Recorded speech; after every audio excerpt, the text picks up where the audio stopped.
All right, guys, so if you've seen my videos on the Redcat Ascent, you know I love this platform. I've been wanting a hard body. Why not mix the two? Okay, so I watched a video by ShrinkRC. He's got a really good video talking about mounting this body up, and he actually sells these mounts that you need to mount this body. So that's definitely worth checking out. I'll link his video in the description. Thanks to him for putting that together, because it's going to make it easier on me. And I've kind of got everything we need here based on what he said, I hope. So he was running these like SSD sliders on his, I believe. So I'm going to try that with his mounting kit. And then he mentioned he used these rod ends to extend the wheelbase just a little bit, to get the wheelbase centered a little better on this body.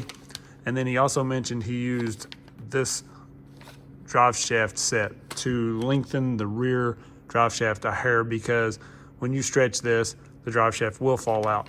So hopefully I have everything that I need here. I'm gonna get started with this, show you guys what we gotta do exactly. I know we're gonna have to remove the bumpers, sliders, and everything on this. This is the Fusion Ascent.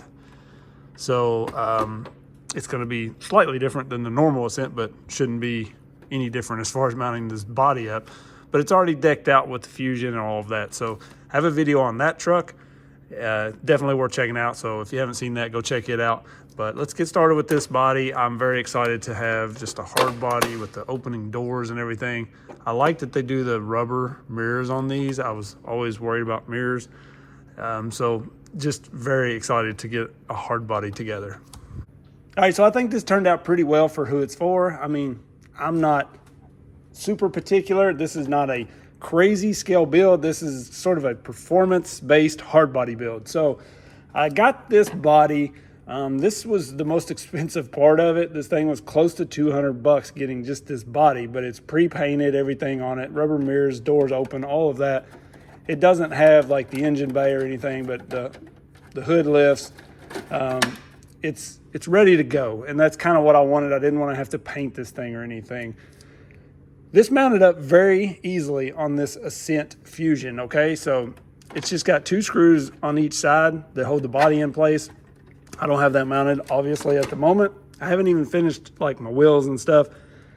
These are just some 1.55 RC4WD drive Swamper IROCs, and then some RC4WD drive 1.55 wheels.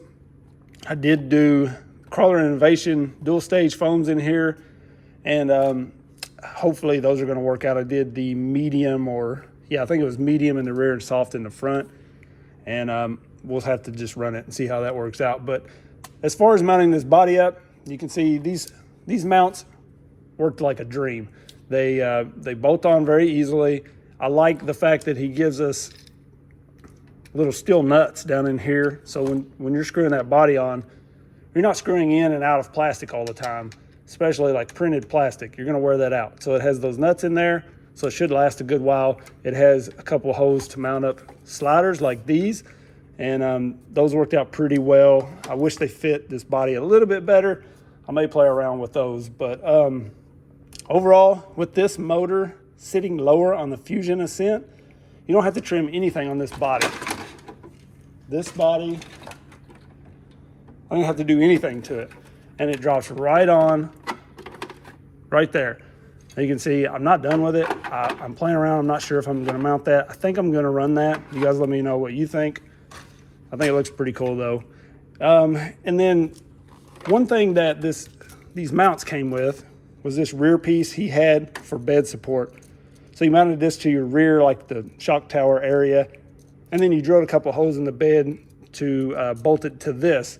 I didn't really want to do that. So what I did was I used these cross braces here, and it actually fits right through this little slot on the body. So when this thing drops into place, that little support on the body, on the bed there, fits right on that cross brace and gives it support for the bed. So that bed's not going to move around. When this is bolted on, it don't move. So I was thrilled that that worked out so well. One thing I didn't mention about mounting this body on the new Ascent Fusion, look at that front bumper. That worked out so well. I have just a winch lead right there ready to go.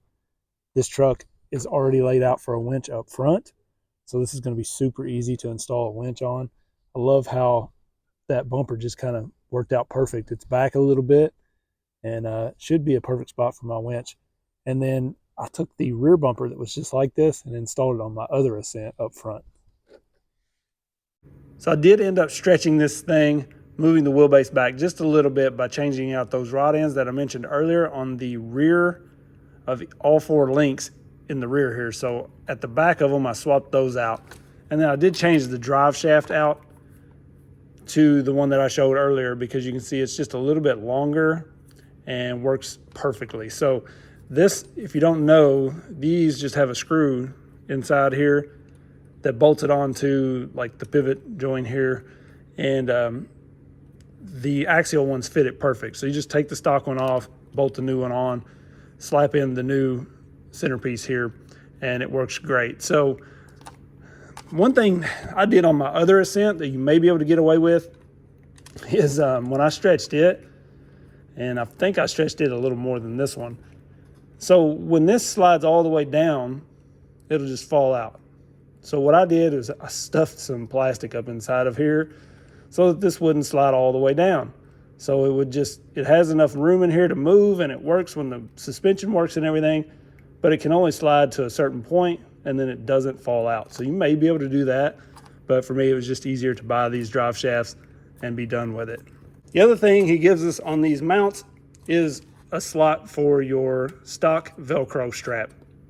I didn't really want to mount my battery here. For one, I normally run these batteries and they were just a little bit too thick. With that in there, my body wouldn't go all the way on, no matter where I put it. So I went to this little bit smaller pack here, and it would work, but it was very hard to get in and out with the body on. Pretty much had to take the body off. So I decided to kind of make this little setup here. This is actually the front servo bracket from my OG Ascent. I screwed it into the side, or to the rails here. I put some little end pieces on just to keep the battery from moving that way. This one on this side, it just kind of rolls down so I can slide my battery in and out. The strap, I actually kind of screwed it down here so it doesn't move. It's not constantly rolling around on me. And so I can reach up under here, unstrap it, pull my battery out, put it in, strap it back, and then fasten this little thing into place, and my battery's not going to go anywhere. I mean, I'm not going to drive this thing crazy. It's a hard body. So that worked out very well. Now the rear shocks, you can see this is what I would call redneck rigged. Okay. I'm probably going to play around with shorter shocks so that I can get rid of this extra shock mount, this little key here that I used. I don't know. I don't mind it too bad. It doesn't look too bad. This is not a super scaled build. So it doesn't bother me, but I may play around with shorter shocks that would just bolt straight onto these rear shock towers, and I could get rid of this piece here. I did limit these in the rear. I put the spring in them that comes out of the other Ascent, the ones that are in the front here. I put those inside just to make these have a little less travel, because with the hard body, it had so much flex, it kind of looked stupid, I'm not gonna lie. So when I would lift this up and this rear tire would go way down here, it just kind of looked dumb on the hard body in my opinion.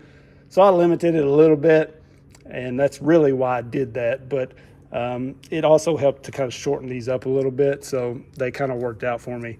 So this rear shock tower is actually the ones off of my OG Ascent. I didn't want to cut up the carbon fiber ones that come with this truck. They're just too nice. So I moved those to my other Ascent, and I took the stock ones off of it and I chopped them up to make them fit here. That's where I was planning to mount my shocks originally, but I kind of cut these pretty small. I didn't have enough shock mount options and they just didn't really work out, so I ended up extending this out. But it did all work out well, so that I have that brace there for the bed of the body. And that was the hardest part about mounting this body, to be honest, was just getting the rear shocks the way I wanted them without cutting the bed. So that's it. No trimming on this body, nothing. It drops on that easy. I absolutely love it. You guys let me know what you think about it. And I'm not done with this. You know, are we ever really done with any of them? Probably not. But more scale details and stuff to come. Hopefully, maybe a 24 build coming for this. I'm sure you guys can guess what that is, but take a guess if you want. And I appreciate you guys watching. Peace.